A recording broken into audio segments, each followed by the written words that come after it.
मछुआ फल मंडी में मिथांचल welfare society ने हिंदुस्तान का 75वां यौम जमहूरिया के मौके पर मिथांचल वेलफेयर सोसाइटी के जनरल सेक्रेटरी जनाब मोहम्मद बरकत अली ने तिरंगा लहराकर यौम जमहूरिया आन बान शान से मनाया। मोहम्मद इरफान, मोहम्मद अनीस, मोहम्मद अकरम, मोहम्मद साबिर, मोहम्मद नूर, मोहम्मद रोशन, लाल बाबू, मोहम्मद रूबी, मोहम्मद निसार शरीक रहे। लोगों में मिठाइयाँ तकसीम की गई। जनरल सेक्रेटरी मोहम्मद बरकत अली ने अपनी तकरीर में कहा कि हिंदुस्तान को आज़ाद कराने में हिंदू, मुस्लिम, सिख, ईसाई सारे मज़हब के लोग शरीक रहे।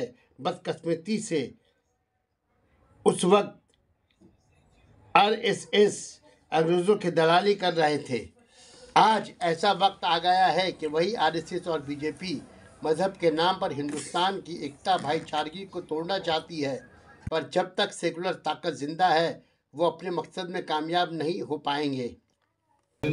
हमारे मुल्क हिंदुस्तान में बहुत ही अहमियत का हामिल है। 26 जनवरी 1950 को हमारे मुल्क में आइन नाफिज किया गया। हमारा मुल्क आज़ाद होने के साथ साथ एक जमहूरी मुल्क भी बन गया है। जमहूरी मुल्क में हुकूमत का कोई भी मजहब नहीं होता, लेकिन आज इसका बिल्कुल उल्टा देखा जा रहा है। देश के सबसे आला इक़्तिदार में बैठने वाला इंसान एक मजहब की तरफ जानिबदार है। सिर्फ अपने मुफाद और फायदे के लिए मजहब के लोगों का और मजहब का इस्तेमाल कर रहे हैं। सरकार का काम तो ये था कि आवाम के लिए कुछ ऐसा काम करे जिसमें आवाम का फायदा हो। आपने देखा नहीं, गुजरात के सुपरफास्ट ट्रेनों में मुसलमान का चेहरा पहचान करके गोली मारा गया। किसी शायर ने बहुत खूब कहा है कि खूने मजलूम ज्यादा नहीं बहने वाला,